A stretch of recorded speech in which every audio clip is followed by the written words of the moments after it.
दवाई ले लेना रोटी खा के। जय श्री कृष्णा, जय राधे राधे। वैशाख मास महात्म का 13वां अध्याय। यो कथा सुनकर के राजा ने श्रुति देव से प्रश्न किया कि हे ब्राह्मण, वैशाख मास में छतर दान करने से क्या महत्व है? कृपा करके विस्तार पूर्वक बताइए। राजा के इस प्रश्न पर सुतदेव जी कहने लगे कि जो कोई भी धर्मात्मा वैशाख मास में व्याकुल ब्राह्मण को छत्री दान करता है उसको अनंत फल मिलता है। मैं तुम्हें एक प्राचीन इतिहास कहता हूँ, सुनो। सतयुग में हेमकांत नाम का बंगाल देश का राजा था। वह राजा कुश केतु का पुत्र था तथा अत्यंत बलवान भी था। और वह राजा का पुत्र अत्यंत बलवान था। वह राजा एक समय शिकार खेलने वन में गया और वहां पर अनेक मृग सूकरों को मारता हुआ दोपहर में बहुत थक गया तो मुनियों के आश्रम में पहुंच गया। उस समय सतीर्थ नामक ऋषि ध्यान लगाए बैठे थे, समाधि की अवस्था में बैठे हुए थे। उसको ये भी मालूम न हुआ कि आश्रम में कौन आया कौन गया। वह निश्चिंत बैठे रहे और राजा का कोई भी कुछ सम्मान नहीं किया। इस पर राजा को बड़ा क्रोध आया और वह ऋषि को मारने के लिए आगे बढ़ा। तब ऋषि के शिष्यों ने उसे रोक दिया और कहा, अरे दुर्बुद्धि, सुन, हमारे गुरु समाधि में स्थित होकर बैठे हैं। उनको तो कोई पता नहीं कि बाहर क्या हो रहा है और तुम गुस्से में आ गए। उनको तो कुछ भी पता नहीं, इसलिए क्रोध करना तुम्हारा उचित नहीं। जब राजा क्रोधित होकर के कहने लगा, हे ब्राह्मणों, मैं थक गया हूँ और तुमने मेरा अतिथि सत्कार नहीं किया। तब शिष्यों ने कहा कि हम तो गुरु के अधीन हैं, गुरु हमें आज्ञा देंगे तो हम तुम्हारा सत्कार कर सकते हैं, नहीं तो हम नहीं करेंगे।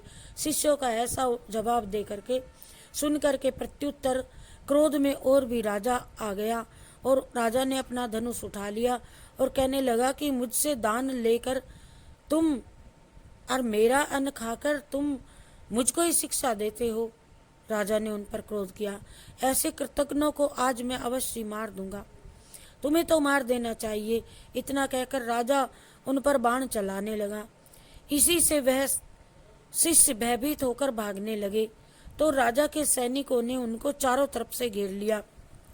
राजा ने उनमें से 300 शिष्यों को मार दिया और बाकी भाग गए। जब आश्रम में कोई नहीं रहा तो सैनिकों ने आश्रम की सब वस्तुएं लेकर खूब भोजन किया, खूब खाया। सायंकाल राजा जब अपने घर पर आया तो उसके पिता कुशकेतु ने ये सब वृतांत सुनकर पुत्र की बहुत निंदा की और उसको उसी वक्त घर से बाहर निकाल दिया।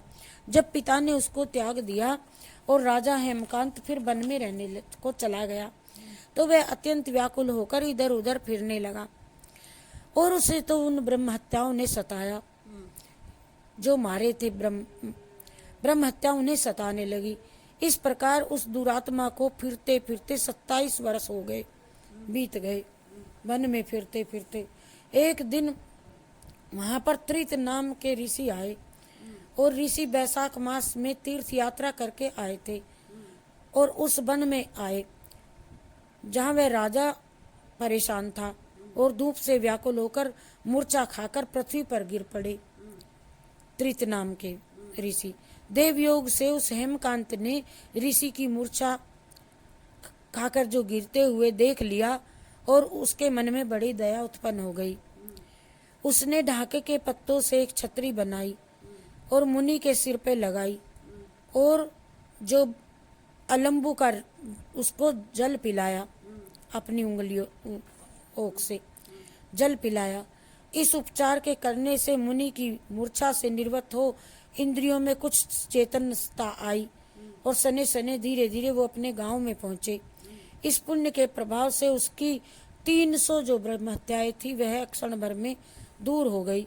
तब हेमकांत को बड़ा विस्मय हुआ कि उसके इतना सा ही उपकार करने से उसकी ब्रह्म हत्याएं छूट कैसे दूर हो गई और किसने दूर कर दी, मेरी ब्रह्म हत्याएं कहाँ गई। इसका कारण क्या है? जब वह सोच ही रहा था तो उसकी मृत्यु भी आ गई निकट। उसके संग्रहणी का रोग लग गया।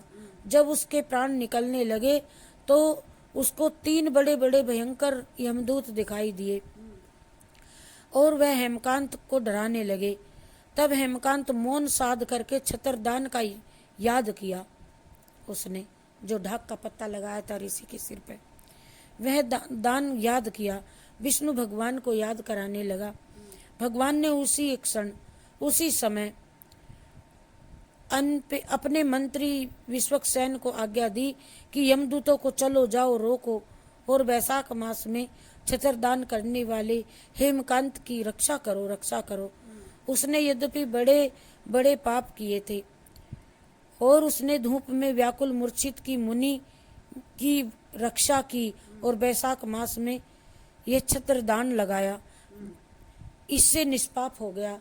बोलो जय श्री कृष्ण चंद्र भगवान की जय।